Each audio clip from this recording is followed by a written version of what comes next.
Hi guys, it's Megan here with my October wrap up. It is currently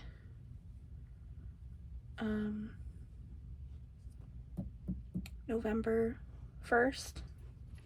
I got distracted, sorry, my dog's right here. He's a cutie. I have 6, 7, 8,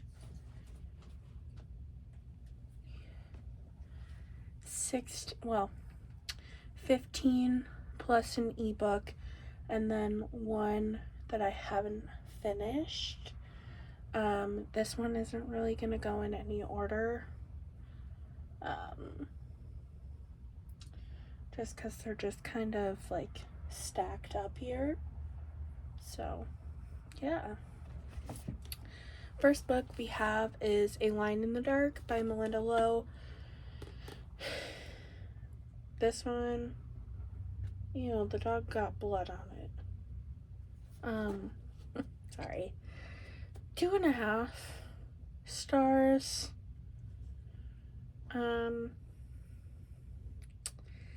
It was really slow for like the first 200 or so pages, which it's literally less than 300 pages. And really, it didn't grab my attention until like the last 25%, and I almost DNF'd this book, and honestly I wish I had, because the twist I didn't even really care about. Like, it's supposed to be this psychological thriller, but to me it didn't feel like that. I feel like for 75% of this book it just felt like I was reading a contemporary, which I am not a huge fan of contemporaries. I really like thrillers and fantasies more than I like contemporaries. So yeah, it just wasn't for me, and that's okay. Okay, the next book we have is The Iron King by Julie Kagawa. This is the first book in the Iron Fae series. I actually really liked this. I enjoyed the characters. I enjoyed the world. Yeah, it was really good. I loved Megan. I loved the Fae. I loved Puck. I loved Ash. Loved Grimmelkin. Even, Iron Horse. I really liked him as well. Like, I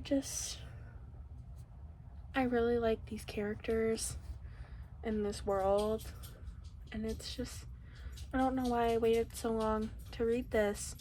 I tried reading it once when I was like 10.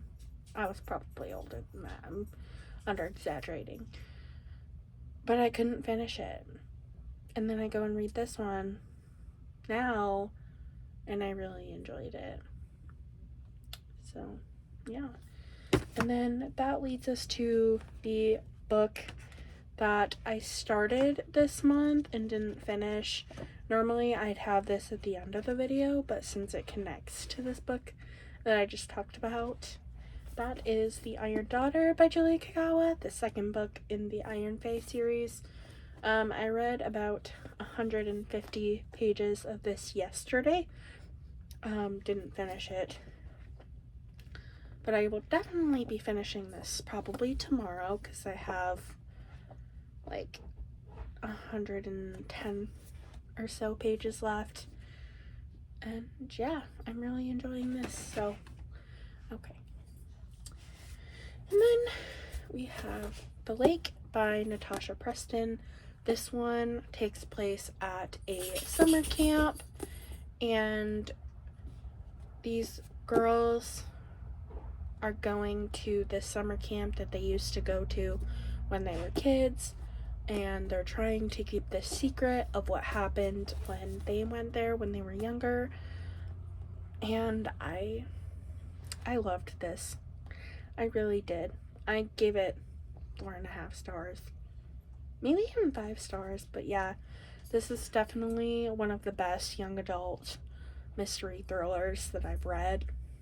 And honestly, if you were looking for a good YA mystery thriller, I definitely recommend this book.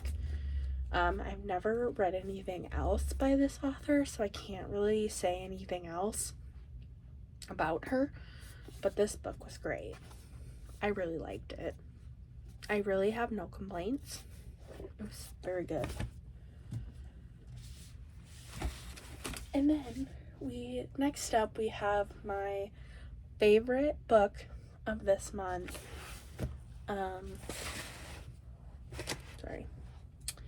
And that is The Castle School for Troubled Girls by Alyssa Scheinmel. I absolutely adored this book, and I definitely think that this is a book that's better to go into blind, because to me it was marketed as a mystery thriller, and I don't really think that's what this book is. I feel like it's more on the contemporary side of things, but not really. But I don't want to say too much more because it's just better going into it that way. But this one definitely had me in my feels. I cried at the end, and I really think that if you have ever grieved or have grieved somebody recently, you should definitely pick this book up because it's so relatable, and I loved it. It was 5 out of 5 stars by far. Alright, then we have Anatomy by Dana Schwartz. This is also another book I tried to read when I was younger. Not younger, it was like last year or something. And I just wasn't really in the mood for the dark grittiness of this story. But I really enjoyed it this time around.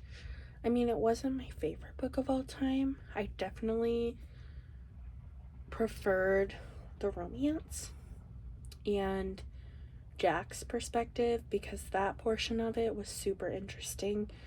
And I really liked the historical aspect of this. It was really good. I have no complaints. Wasn't my favorite book, but you know, it's still good. You can see my little puppy back there. Mama! Maisie! She's cute. Anyways, yeah. Good. I have no complaints. I love Jack. I love Hazel. I'm definitely planning on reading the sequel, so that's anything. And then we have These Feathered Flames by Alexandra Overy. I really liked this one as well. I gave it 4 stars. 4 stars is generally like my typical rating for books. So, yeah, this was super good. I really liked the sisters, and I loved the Firebird. I loved like the magic in this. I loved the court politics. It was just so good. Like, I feel like this is the type of fantasy that I really like. Like, I like the magic, but I also like the court politics, and it's fun. I like reading about those things, and it's just, yeah. And I will definitely be reading the second book, Something Cursed Crowns. Yeah, and I would definitely recommend this if you like court politics and magic as well. Alright, and then we have The Darkest Star by Jennifer L. Armentrout. This is the first book in the Origin series, the spin-off to the Lux series. I really, really, really enjoyed this book. I loved being back in that world. I loved seeing excuse me, Damon, one of the main characters from the Lux series. I loved seeing Luke again, who was also in that series. And just Evie. Yes, Evie.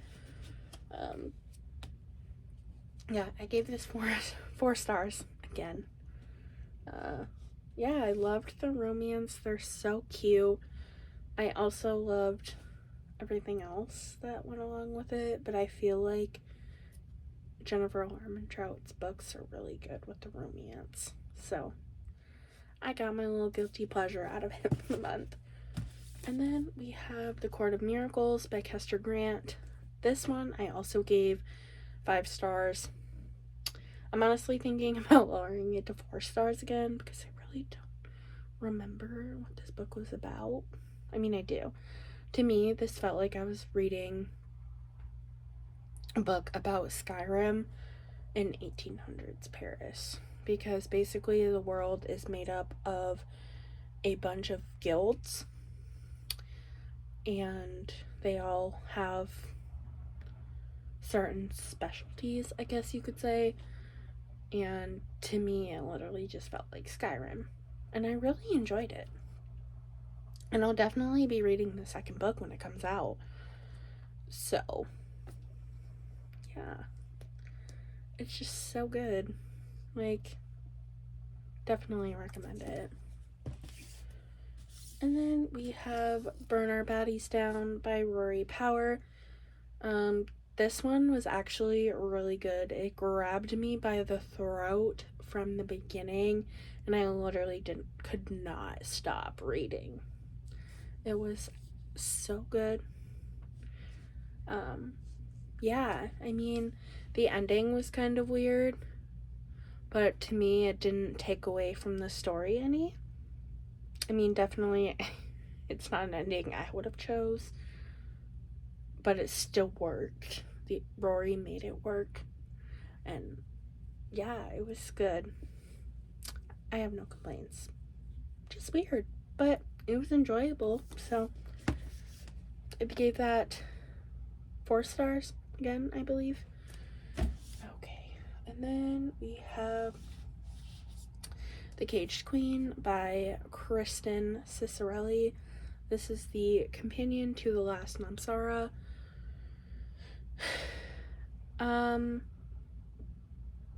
This book wasn't as good as the first one, mainly because the first book kind of focused on dragons, and I feel like this one more focused on the main character's sister,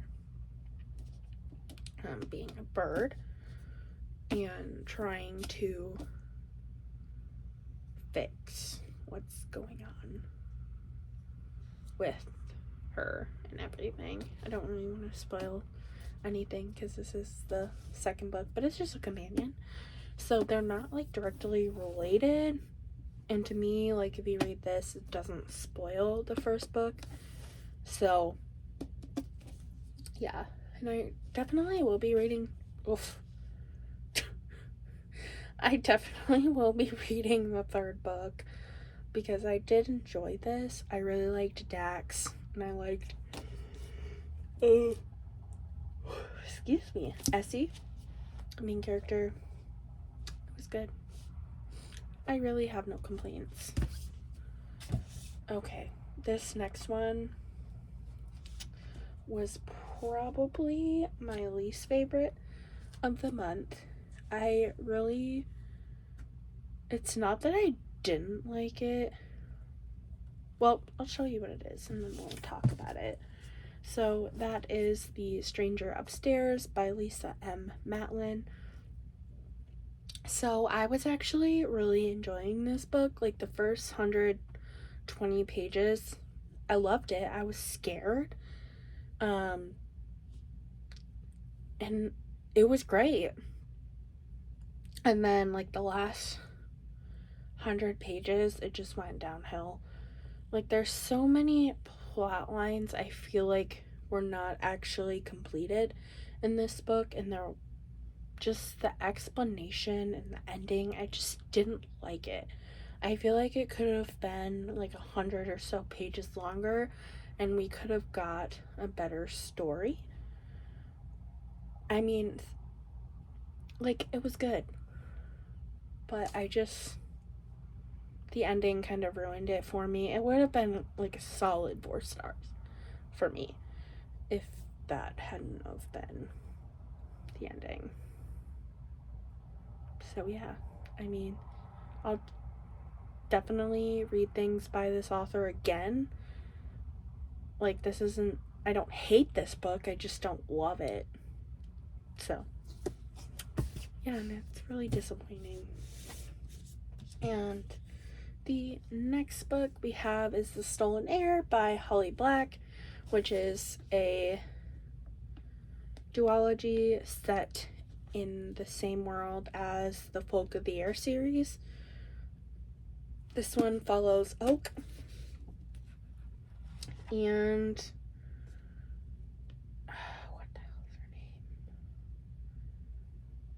what is her name? I'm sorry, I'm totally blanking on what the main character's name is.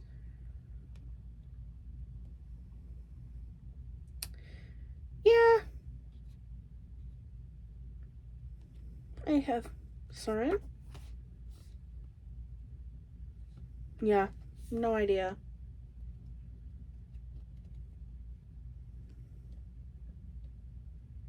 Ren, I don't know. But anyways, I enjoyed it.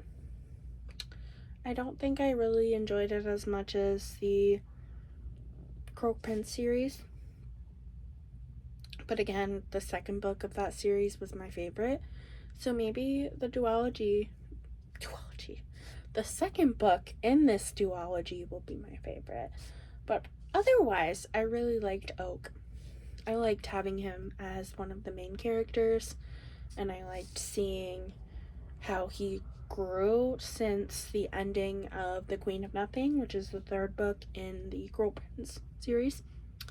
So yeah, I'll definitely be picking up the second book, and I gave this 4 stars. Alright, and then we have A Light in the Flame by Jennifer Armentrout, the sequel to, I can't remember what the first book is called, Shadow in the Ember, the Flesh and the Fire series, which is a prequel series to the Blood and Ash series. I think I love this series more than I like Blood and Ash, because Nyktos. I love Nyktos. Nyktos is my favorite. I just love him so much, and I love Sarah too. But Nyktos is just, I love him.